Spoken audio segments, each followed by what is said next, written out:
Rebonsoir et bienvenue dans Un film, un after. Vous venez de regarder Wolfman de Joe Johnston. On espère que ça vous a plu, c'est pas sûr. Il est temps maintenant d'en apprendre un petit peu plus sur le film. Michael. Oui, Antoine. Oui. Oui. Qu'y a-t-il, Antoine? Eh ben alors, Wolfman. Bah écoute, déçu. Ah, Ah oui, je suis déçu. ah bah. Oh. J'adore les films de loups-garous. Ah oui, j'adore les poils en général, de toute façon, et les films de loups-garous en particulier.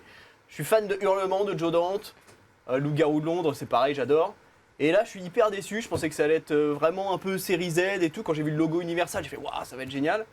Et puis du coup, j'ai passé bah, le logo Universal, tu sais, il est à l'ancienne, il Ça est nous comme à fait rire l'époque. parce que c'est la Paramount Channel. Non, c'est pas Paramount, ce film, c'est pas Paramount. Oui, oui. Ah bah, mais il est nul alors on peut le dire. Oui, il est nul. Mais alors, j'ai pas passé un très bon moment, et d'autant plus, il y a un truc qui m'a beaucoup perturbé. Ouais. C'est quand même que Benicio del Toro, il ressemble à Guy Bedos. Tout le film. Du coup, j'ai vu Guy Bedos en loup-garou pendant 2 heures. Excuse-moi, Benicio del Toro, il ressemble surtout à Benjamin Biolay. Oui, en il fait. ressemble à Benjamin Biolay aussi. C'est vrai. Il ressemble un peu aux deux. Mais dans ce film-là, avec sa coiffure, on dirait Guy Bedos. Bon, Et du coup, Moi, je le trouve aussi sexy que Benjamin Biolay, Benicio del Toro. Moi, je les trouve pas du tout sexy. Ni l'un ni l'autre. Non, c'est pas mon genre. ah ouais. Pas du Benjamin Biolay, le frère de Ultra. ouais. si on ne devait retenir qu'une scène de Wolfman, ce serait laquelle? Moi, ça va paraître un peu bête, mais c'est la toute dernière scène, la scène de fin. La plus nulle. Non, parce que donc à la fin, donc Benicio del Toro meurt dans les bras de son aimé, et ça m'a énormément fait penser en fait à une version de La Belle et la Bête qui finissait mal. Oh. Voilà, et ça m'a rendu très triste. Oh. Alors moi, je choisirais une scène un peu plus guillerette. Je choisirais la scène où ils font des ricochets près du lac, tous les deux, parce que j'ai vraiment cru qu'ils allaient nous faire une dirty dancing dans la vase, en fait, et qu'il allait la prendre par la taille, comme ça. Moi, C'est romantique. j'ai cru qu'il allait nous faire un tuto ricochet. Tu vois, faut que caillou bien plat, c'est lourd. C'est un peu ce qu'il fait, ouais. Vous connaissez le record du monde de ricochet?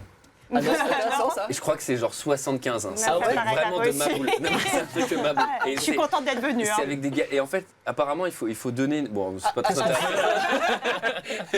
Greg, excuse-moi. Est-ce qu'on aurait les images en réalité? Moi, ce qui m'a marqué, c'est vraiment la première fois qu'on voit le loup-garou avec ses grosses fesses. Là, tu te dis, mais attends, je comprends pas pourquoi. grosses Est-ce qu'il y a la mascotte de l'équipe de hockey de Montréal qui est dans le film? Est-ce que je suis pas en train de regarder les petits champions? Je comprenais plus. Ça m'a perturbé. Non, mais c'est vrai que la bête, on en reparlera après, mais elle est gratinée. Elle t'a pas plu? Elle est un peu le loup-garou du camping. Ouais. Ah, j'adorais. Du campus. Du campus, oui, oui, oui. Du camping. Je me suis dit, celui-là, je connaissais pas. C'est le loup-garou qui va faire caca. 3 minutes, le mot caca a été prononcé, c'est bon. Ah, tout va bien, cette émission est réussie. Mais ce que j'aime bien, c'est que pour beaucoup, Non, cette année au camping, on s'est pas trop amusé. Il y avait un loup-garou en face dans la caravane. ce qui est marrant, c'est que l'association camping, pour nous, c'est étoile de tente, caravane. Ah, et tu vois, Michael, c'est aller les faire toilettes. caca avec sa serviette. Mais ça, tu peux le faire chez toi. Hein. C'est Bon, pour alors, la douche. allez, c'est une émission de cinéma. En tout cas, moi, le loup-garou du campus, j'adorais aussi. Et Voilà. camping, c'est pas mal aussi. Alors, Mais en fait, on dirait quand même, enfin, je sais pas ce que vous en pensez, mais on dirait que Johnston, il a vu Dracula de Coppola, il a fait ouais, c'est trop bien avec un loup-garou, pas mal avec un loup-garou. Oui, On et dirait d'ailleurs, vraiment Dracula de il y a une Coppola, un peu. anecdote là-dessus, c'est que le compositeur, donc Danny Elfman, s'est beaucoup inspiré en fait de la BO de Wojciech Kilar en 1992 pour le Dracula donc, de Bram Stoker. Et en fait, au début, la BO a été refusée. Et au final, ils l'ont prise parce qu'ils se sont dit que c'était pas si mal. Ouais. Et la musique fait vraiment Et- penser au Coppola. alors, il y a un truc dans le film qui peut être appréciable, puisqu'il n'a pas que des défauts. Faut Non. pas exagérer, c'est un film universal, hein, c'est pas terrible. Mais il y a quand même de l'argent. Donc, il y a un casting qui est assez chouette. Bah, il y a un des décors. Top casting. Ah qui ouais, sont Benjamin cool. Biolay, lui, Il y a une ambiance un peu, c'est un peu un Sleepy Hollow un peu raté. Mais sur la forme, c'est quand même pas mal. Ce qui va pêcher, c'est peut-être la réalisation et Bah, peut-être le scénario C'est aussi. plus le scénario, moi, Ouais. je trouve qu'il pêche vraiment. Ça- Moi, je trouve que c'est les deux, Julie. Non, mais il y a quand Non, je veux même dire, la photo est belle, enfin, les acteurs sont bien, ils sont bien dirigés aussi, enfin, c'est pas non plus une Mais catastrophe il en y a termes de réel. un mais- énorme creux de scénario au milieu, quoi. Il y a un truc qui s'effondre, et moi, je trouve ça dommage parce qu'en vrai, J'ai plutôt été au début, j'aimais bien, ça fait vraiment un peu conte de fées. Enfin, je sais pas, je trouve qu'on est bien emporté par Ouais. l'histoire. Le problème, c'est que tout est étiré et en fait, tu as l'impression Ouais, que c'est en fait, les personnages eux-mêmes savent qu'ils sont dans Wolfman, quoi. Donc, ils savent que ça va arriver. Ils sont un peu tranquilles, quoi. Moi, C'est- j'ai un problème avec la réal, c'est-à-dire qu'en fait, on a un festival d'effets spéciaux qui sont un peu vieillots.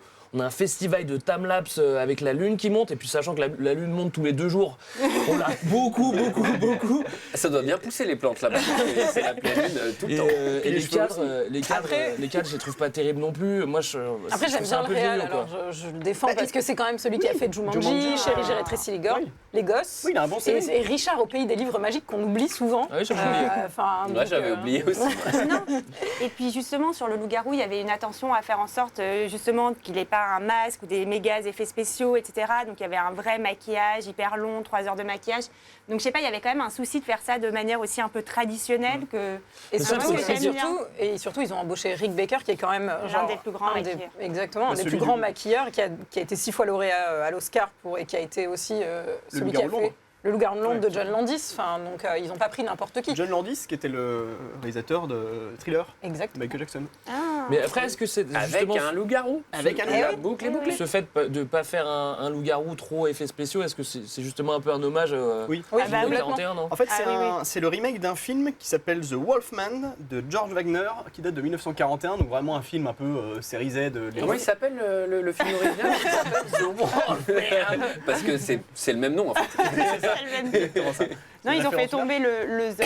Et ouais, on retrouve vraiment dans les deux films les mêmes personnages. Après, l'histoire est un peu différente. Je crois que dans le film de 41, on n'a pas le père qui est loup-garou aussi, des choses comme ça. C'est pas tout à fait la même Alors chose. sur l'histoire, Mais- on a l'impression que ça a été réécrit Ouais, parce que ça a été c'est vraiment réécrit. hyper bizarre la fin. Ça fait vraiment le type en cabine de montage qui fait ouais, tu sais quoi, j'abandonne. Enfin, parce que mais ça se finit hyper bizarrement. Enfin, je le trouve. début aussi, ils ont vite abandonné, c'est-à-dire qu'il y a 3 personnages. Donc, je trouve que l'enjeu, il est très très faible. C'est-à-dire qu'il y a Anthony Hopkins, il y a la nana, bah, ça sera pas elle parce que le film s'appelle Wolfman, pas Wolfgard, donc on est sûr que c'est pas elle. Ça sera pas Benjamin Biolay parce qu'il vient d'arriver. C'est sûr, c'est Anthony Hopkins. Il y a très peu d'enjeux en fait dans ce film, quoi. Ah oui, mais tu veux dire pour trouver qui est le loup-garou d'origine? Ah bah Ouais. Greg il mène l'enquête. Attends, il y a 3 personnages. Bah, ça aurait pu être l'enquêteur aussi, puisqu'à un Ouais. moment, il a une espèce de vision d'ailleurs qui ressemble un peu au visage de l'acteur Hugo Weaving quand il a un cauchemar. Donc c'est une espèce de vieille fausse piste qui marche pas du tout. Mais effectivement, c'est pour ça que ça marche pas. C'est parce que il y a aucun suspense là-dessus et ça arrive très très vite en fait, même sa ouais. transformation à lui. Enfin, En tout cas, pardon, Sarah. Non, mais je voulais juste dire qu'en fait, moi, ça m'a pas trop dérangé en fait qu'il n'y ait pas de suspense. Je trouve que c'est pas, Ouais, bah, moi oui. c'est pas l'enjeu du film non plus. Enfin, je sais pas, je trouvais ça assez. Enfin, encore Non, mais une c'est fois, un moi, j'ai voyage. bien aimé regarder. Exactement, C'est un voyage, Je suis contente, Antoine, que c'est tu dises ça. l'Angleterre de l'époque victorienne. Les décors sont vraiment superbes. Je trouve que le Ouais, manoir, il est d'accord, c'est très dingue. beau. Il y a un côté petit très problème de poussière. Disneyland. quand même. Oui, il faudra commencer à s'inquiéter pour ces problèmes. Et puis il y a l'air d'avoir aussi quelques fuites d'eau. Ça marche pas très bien. Est-ce que quelqu'un peut expliquer pourquoi est-ce que le loup-garou devient contagieux dans ce film-là? Logiquement, les loups-garous, ils se refilent pas la maladie, non? Ah bah si, la si, morsure, c'est le principe, c'est la comme les morsure vampires. à la... Ok. C'est le c'est principe comme du ça. loup-garou. Pas T'es ça, je mordu, pensais t'es pas. fini. Les vampires, mais, Et Non, d'ailleurs, c'est pas tout à fait pareil. à propos de morsures, il y a eu des fins alternatives qui ont été tournées et qui n'ont jamais été diffusées. Il y en a une où, en fait, à la fin, Gwen est mordue avant la mort de Lawrence. Donc, c'est elle, en fait, à qui on passe le virus du loup-garou. Et il y en a une. virus. Le virus. Et là, les antibiotiques, ça n'a rien à faire. Hein. Ça marche pas du tout. Hein. Et il y en a une autre où il la tue, en fait. Où Il y en Lawrence a- tue Gwen. Je crois qu'il y en a une autre où il a Ouais. abandonné sur le bord de l'autoroute, il finit à la SPA. Donc, Mais c'est la plus heureuse, en fait, Ouais, celle-ci. c'est la mieux. Il trouve une Mais, vraie famille. un casting, quand même, super. Ouais. Ouais. un Oh, casting non. superbe Oui. pour un film qui en fait a quand même, comme tu l'as dit, sacrément du pognon, puisque c'est un budget de plus de 150 millions de dollars, mais qui va se planter Ouais. parce qu'il y a un box-office de 140 millions de dollars mondial, donc ils sont à perte. Donc c'est vraiment la cata, quoi. C'est la bonne cata, quoi. Moi, je trouve que Benicio, c'est un peu erreur de casting. Parce que t'as toujours l'impression qu'il va y avoir des narcos qui vont arriver. Et Ah ouais tu l'attends beaucoup. Moi, Et je sais pas si vous avez vu au début, il joue du Shakespeare. J'espère que vous en avez bien profité parce qu'après, ça va pas être la même limonade. Il aura plutôt qu'une seule expression, ça sera celle du Latin Lover. On sait pas pourquoi il a tout le temps les. Oh là Oui, là, non, des c'est vrai sorties qu'il y a comme des gens comme ça. Mais, Bah, il est très beau, et puis voilà, mais c'est quand même le comble de prendre un mec qui s'appelle Del Toro pour jouer un homme humain, quoi. Enfin, Ouais, ouais. Moi, je trouve Mais, qu'il a quelque chose de très animal, donc moi, je trouve qu'il va plutôt Ouais. bien dans le rôle, vraiment. moi aussi, j'aime beaucoup son côté animal. Emily Blunt, je crois qui qu'il est attends, blanche. juste pour revenir sur Del Toro, je crois qu'il était très content de faire ce rôle parce qu'il Oui. adorait le film Il a- original. Tout à Il fait. adore il a- les loups-garous, Et il surtout. adore les loups-garous. Il Et adore aussi être à la production. Hein. Il est Non, à Enfin, la là, du production coup, il a des pas trop extras. adoré ce qui s'est passé après le film. Oui, je bah pense. oui. Il a aimé tout, il aime tous ces films de genre, voilà, Ne Dracula, regarde pas de haut comme ça, Sarah, Frankenstein, ça m'énerve. etc. Sache-le, parce que j'en ai discuté Ah avec oui. lui. Plus jamais tu me refais ça, ça. Emily Emily Blunt, Blunt, qui est magnifique. blanche comme un linge. Moi, Mais j'aime magnifique. beaucoup Emily Ouais, elle est trop Blunt. belle. Faut recommencer à Ouais. prendre des vitamines, hein, parce que. Ben, il fait pas très beau en Angleterre, hein, tu sais. C'est vrai. Non, elle mais est alors, quand même, Drôlement. Emily Blunt, qui a pas froid aux yeux, hein, qui va quand même y aller assez cash pour aller chercher Benicio. Moi, je la comprends. Je serais allée chercher Benicio aussi à Ah sa ouais place. Alors moi je ne la comprends pas puisqu'il s'agit quand même de la femme de son frère. Bah oui, mais bon, C'est écoute, pas terrible. on passe au vrai que Bah, ça il passe- est mort, il c'est est mort, bon, il est mort. il est mort. Eh oh. Tour de Il y a table. prescription. Tour de table. Combien de temps la prescription Combien de temps, Sarah? pour sortir Après un frère mort, hein, c'est dur. Hein. Ouais, je Bah, pense tu que... viens de dire à l'instant qu'elle avait raison de le faire. Au Bah, moins, c'est Benicio del Toro. oui, il y a d'accord. quand même une donnée différente, tu vois. Mais c'est pas le temps, c'est les circonstances, en Ouais, fait, c'est et les ça. personnes, quoi. Moi, je dirais qu'il faut attendre minimum 15 jours, 3 semaines. Quand même. Bah, c'est ce qu'elle fait, je pense, d'ailleurs. Oui, c'est ça. ouais. Non, mais moi j'étais contente parce qu'au début, je trouve qu'elle a un personnage un peu palichon. Et elle prend quand même un peu de l'ampleur. Elle est un peu nunuche, quand même. Hein. Oui, au début, Palichon. au début, on a On peut l'impression qu'elle revenir sur ce mot-là quand même. Palichon. Et bah t'as dit qu'elle était pâle et donc je mixe. Elle est à la fois pâle de visage et palichonne dans son caractère. Et ensuite, je trouve qu'elle prend quand même un Elle peu s'affirme. fort, elle s'affirme, elle va le poursuivre. Elle va un peu plus au sport. Voilà. Elle s'inscrit à la Zumba. Par contre, je n'ai non, pas elle- trop compris. Elle est quoi? Elle est brocanteuse, antiquaire? Parce qu'à un moment, il va la rejoindre à Londres oui, oui, dans oui, sa elle a- boutique. elle a une Et il se boutique- cache dans un. Elle a une boutique de dans un petit briques et de placard. broc. Elle est palichonne. Et Anthony brique et Hopkins, alors lui par contre, tu sais pas trop ce qu'il fait là. Je pense que lui non plus Bah, d'ailleurs. si. Ah si, je pense que c'est assez clair. Hein. Je crois que c'est une histoire de pognon, tout le monde le sait. Non, mais il est surtout là parce qu'il jouait dans Dracula de Coppola, justement. Alors, la raison pour laquelle il est là, c'est la même que pour tuer les loups-garous, c'est l'argent. Oui, c'est ça. Non, mais moi, je le trouve bien. Il est il est super. toujours bien. Oui, il est de pas toute mal, oui. façon. Non, mais Il est C'est ça le super, problème. Anthony. C'est que tous les acteurs sont bien dans ce film et que finalement, à la fin, moi je suis un petit peu déçu, quoi. Non, mais on est d'accord, le casting est un peu mieux que le scénario. Et le détective, Mais même lui, il est alors, super. En fait, j'arrive pas à comprendre pourquoi c'est raté. Parce Le que détective, c'est intéressant parce que pour le coup, c'est l'inspecteur Francis Aberline, et qui est donc joué par Hugo Weaving, et qui est basé sur Frédéric Aberline, qui était un inspecteur de Scotland Yard, Oui. et qui a enquêté sur les meurtres de Jack l'Éventreur à l'époque, Ouais. et qui est aussi une version qu'on a dans le film From Hell avec Johnny Depp. Et c'est très inspiré en fait de ce Et personnage. d'ailleurs, même dans le film, il dit qu'il a travaillé sur Jack l'Éventreur avant. C'est vraiment repris. il dit, mais vous étiez pas dans From Hell avec Johnny Depp? Puis il y a le personnage principal du film, hein, quand même, c'est le loup-garou. Alors moi, il faut m'expliquer un truc sur les loups-garous, parce que pendant tout le film, on comprend qu'ils sont en blackout quand ils sont en loup-garou. Or, pendant la scène de fin, ils commencent à se battre, ils sont en humains, ils se transforment tous les deux en loup-garou, et là, ils sont plus du tout en blackout parce qu'ils continuent à se battre, ils se battent l'un contre l'autre. Alors logiquement, quand t'es en blackout, ils auraient dû s'associer à aller Non. tuer n'importe qui. Non, toi, quand t'es en Non. blackout, tu Le garou, c'est différent. Non, non, mais je suis d'accord avec Greg, ils ont une semi-conscience à la fin parce que. Oui. Oui. Alors C'est qu'ils n'ont genre- pas- Bah, de toute façon, il a une totale conscience puisqu'il va pas attaquer le personnage d'Emily Blunt dans Ouais. son dernier, on va dire, dans son dernier moment, et Oui. mais c'est c'est pour parce ça qu'elle que- va pouvoir le tuer. Donc il Bah, est dans une Il semi-conscience. commence à maîtriser ses blackouts. Faut pas mal teaser. hein, Faut pour- désolé. l'expérience.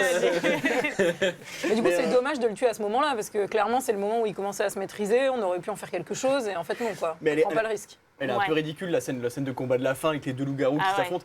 J'ai cru qu'ils allaient sortir les chaises pliantes. dans les corps. C'est marrant, moi. Coup de la corde à linge.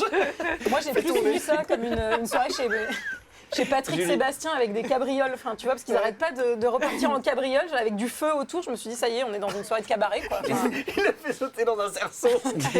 Non, mais c'est surtout que je pense que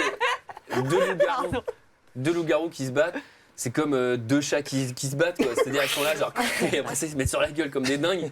Là, ils se font genre attaque, bam, ils se reculent, ils se regardent, Ils se regardent. machin, tu sais, c'est genre, mais quoi, ils se font un jeu de regard de domination. c'est- D'ailleurs, Alors- petite anecdote, souvent pour faire les bruits de monstres et de loups-garous, on mixe plusieurs sons, souvent des sons d'humains et d'animaux. Et là, ils ont pris le son d'un chanteur d'opéra. Moi, je l'ai bien réécouté. Je l'ai pas vraiment trouvé. Mais ils l'ont baissé baryton dans basse. les graves après. Mais non, mais Ouais. c'est parce que tu sais, il y a un moment quand il se transforme, il fait Figaro. Figaro. C'est ça, mais c'est Alors, compliqué. moi, T'as je me pas suis quand l'oreille, même dit Greg. sur cette scène. Notre Benicio del Toro, il a cramé, éventré et décapité son père. C'est quand même un bel Oedipe. Je pense que si sa mère avait été vivante, il l'aurait sauté dans la foulée. Quoi. Enfin, Elle a raison, elle a raison. Elle a Oh, raison. Julie. Elle a raison, mais elle n'a pas raison d'être vulgaire à la télévision. D'ailleurs, Sarah, c'est peut-être le moment de parler de cette scène des guignols de l'info, peut-être. Tu l'as vu ou pas? Non, je l'ai pas l'avez vu, vu Mickaël. Enfin bon, Non, pourquoi? tu veux nous la raconter? Oui, oui, oui. En fait, les guignols de l'info ont parodié la bande-annonce de Wolfman. On voit la naissance en fait du loup-garou. Et en fait, Question de Mickaël. tu vois une louve se faire chasser par les chasseurs, qui va se réfugier dans une cabane, et là il y a Dominique Strauss-Kahn en peignoir. Excusez la tenue, et je pense qu'on peut en rester là. Voilà, on va laisse voir le la reste à suite. On va l'imagination. s'arrêter là, Mickaël. On va s'arrêter là, c'est très bien. C'est une super anecdote. C'est vraiment très important que tu nous aies Non, parlé mais de ça. Mais oui. en tout cas, je trouve quand même que ce film, mine de rien, est assez violent. À la fois, les scènes de massacre du loup, elles sont quand même ultra violentes. On n'en a pas parlé, mais les scènes où Benicio est à l'asile quand il est petit ou quand il est plus grand, où il se fait foutre dans des bassins d'eau froide avec des électrochocs. Enfin, ça, je c'est la trouve que- thalassothérapie. Hein. C'est comme ça qu'on fait. Bah oui, oui.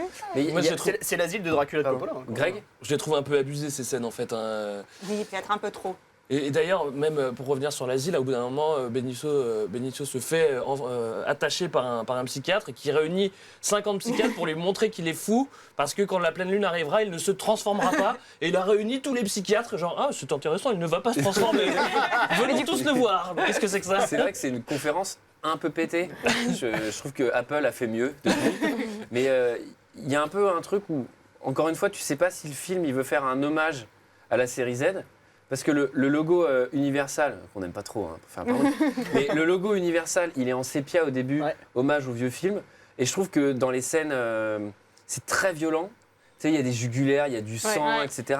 Il y a des Le- doigts qui sautent. Hein. Ouais, c'est ça. Il y a des trucs un peu, c'est pas cartoon, mais il y a des trucs un peu, tu sais, Cracra. exprès très violents. Et en même temps, le film, il se prend vachement au sérieux sur plein d'autres choses. Et du coup, c'est ça aussi qui fait un peu cet entre-deux, qui laisse un goût finalement dans la bouche. Amer. Mais, Amer, pour ne pas dire. mais Moi où je le trouve réaliste quand même le film dans la transformation, je parle du loup-garou et ça j'ai trouvé ça pas mal, c'est quand le mec il se transforme, il a encore la conscience pour mettre son collier anti-bus. J'attendais.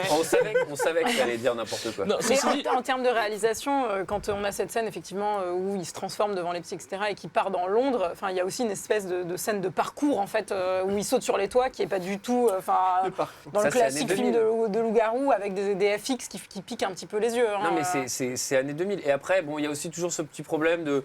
Je suis tout habillé, je me transforme, je déglingue toutes mes fringues et hop, ça y est, je m'endors à poil, mais avec mes fringues quand même. Tu vois. Je crois qu'il garde ses fringues. Hein. Il y a En fait, sur pas certaines il est tout le loup. temps. Le père, il a pas ses fringues. Donc, moi, je me suis dit, le père, c'est sûr qu'il va mourir en loup-garou parce qu'il va pas pouvoir se réveiller à poil, Anthony Hopkins.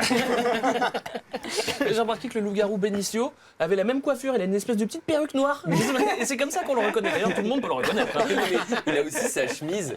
C'est-à-dire que tu sais, il a un style vraiment loose parce qu'il a une chemise qui peut garder en transformation de loup-garou. C'est un flexible. truc. Ah ouais, C'est un matériau flexible. Prévoyant. C'est dommage qu'ils aient pas mis les petites étiquettes avec écrit My name is avec leur prénom en dessous en loup-garou. Il aurait fallu faire. Bon, eh bien, c'est le moment de mettre un avis chiffré sur ce film. Mesdames, messieurs, c'est les notes. La partie notation, The Notation Party. C'est le moment de mettre un avis chiffré sur ce film. Les notes vont de 0 à 5, virgule plus acceptées puisque les notes sont préimprimées. C'est fini. Michael, Je mettrais 1, j'ai décidé d'être sévère cette année. What Ouais. Je te trouve très dur. Oui, non, j'ai été très déçu, je me suis pas mal ennuyé. J'ai trouvé que le côté série B était trop absent. Et je trouve qu'effectivement, la seule chose à sauver, c'est l'interprétation des comédiens. Julie, Eh bien moi je vais mettre une note de 2. Dur aussi. Dur aussi, mais sincère. Et peut-être j'en attendais beaucoup et j'ai été vraiment très déçue. Greg, Moi, j'ai mis 2. Et j'ai été plutôt sympa parce que je voulais plutôt mettre 1, mais j'ai arrondi au-dessus. Voilà. C'était rond aussi. Je pensais à 1,5, c'est pour ça. Sarah, Moi, j'ai mis 3 Oh, parce que Je sais pas, j'ai trouvé quand même que c'était un joli conte. Et puis, j'hésitais entre... Je voulais mettre 2,5 et donc moi, j'ai décidé d'arrondir au-dessus. Voilà, je trouve que ça vaut plus que la moyenne quand Vous même. êtes bienveillant. Hein. Ah. Ce qui fait un total de 2. Enfin non, ça fait un total de 8, mais j'ai divisé par 4. Enfin, j'ai fait les calculs. Et en tout cas, ça Ok. nous fait une moyenne de 2 sur 5. Pas génial. Ce qui est pas génial. Mais bon, on était prévenus, c'était un film universal. Alors, qu'en pensent les gens d'Internet? Alors, les gens d'Internet ne sont pas très très loin de nous, puisqu'ils ont mis une note de 2,4 sur 5. dur. Ils ont des goûts de chiottes, eux, hein. Ouais. Je vous ai sélectionné 4 petits commentaires, 2 5 étoiles et 2 0 étoiles quand même. Alors, 5 étoiles. C'est nul. Musique insupportable, d'un classicisme désespérant. Le manoir, la pleine lune, les forêts sombres, les balles en argent, Londres, les images léchées. Très bien, mais mettez un peu de folie dans tout ça, idiot d'Hollywood. Suppôt du rire commercial et de l'effet facile. D'autant plus que vous disposez d'un trio d'acteurs épatants, Emily Blunt en tête. La seule à nous faire éprouver un peu d'empathie malgré le peu de place que les scénaristes lui ont laissé. 5 étoiles tout de même pour le gore qui fait bien plaisir, le plan des doigts qui tache de sang les touches de piano et le combat final bien fichu et sanglant. Et je ne me suis pas ennuyée. Mais je suis bon public. Alors faites gaffe la prochaine fois. Hollywood, vous êtes prévenus. Un autre commentaire 5 étoiles. Au départ, je suis partie voir le film avec ma sœur, elle avait choisi celui-là. Bon d'accord, après les 10 premières minutes du film, on s'est regardé. On s'attendait à tout sauf à ça. On s'est embrassés. J'ai vraiment adoré, car on peut parler de ça comme une maladie. La scène de la thérapie dans l'asile est waouh. J'adore, et de plus, je suis très difficile. Ah oui, bah oui, ça a l'air. Ensuite, j'ai pris un commentaire 0 étoile. Si je n'ai pas régurgité mon dîner devant cette daube, c'est bien parce que j'ai mangé après. Bien senti. Et un dernier commentaire. N'avez-vous jamais rêvé de relâcher vos sphincters dans un champ de blé, baigné par la lumière blanche et froide de la pleine lune? Wolfman vous donnera cette impression. Un mix étrange de satisfaction et de fraîcheur fortuite. Pourquoi pas, après tout? Mais cela ne fait pas un film. Ah, c'est sévère quand même, c'est un Oui, petit peu c'est- trop sévère. Voilà qui met fin à cette émission. Merci à vous de nous avoir suivis jusque-là. Pour revenir sur les 3 questions du début, le film est-il à la hauteur de son casting? Plutôt non, hein. Sévère, mais juste. Comment se débarrasse-t-on d'un loup-garou? L'argent. Toujours l'argent. Les impôts. Et d'ailleurs, qui est le plus fort? Le loup-garou ou le vampire? Il faudra regarder Twilight pour le savoir, les amis. Ouais. Merci à tous. On se retrouve très vite pour un autre film. Ciao! Bye bye. Ciao.